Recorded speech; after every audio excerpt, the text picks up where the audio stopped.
Si on a des nouveaux rêves, il faut aussi savoir accepter d'abandonner des choses.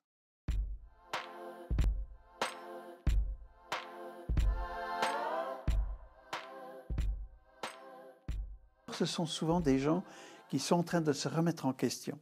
Ils remettent en question leur boulot, leur façon de vivre, et ils se rendent compte que le monde bouge et qu'ils veulent au fond retrouver des motivations profondes, retrouver leur motivation intrinsèque, retrouver la joie de vivre, le bonheur de comprendre, et même d'accepter de diminuer leurs revenus pour vivre une vie heureuse en famille, en couple.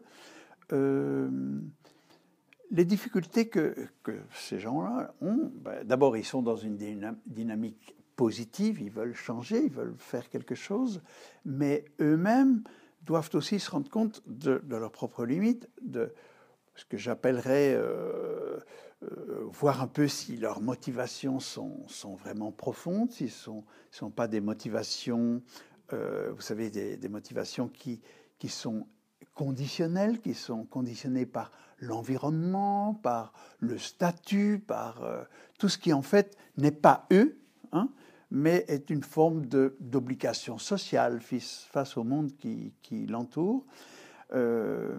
Aussi mesurer leur capacité d'adaptation à ce nouveau rêve qu'ils font.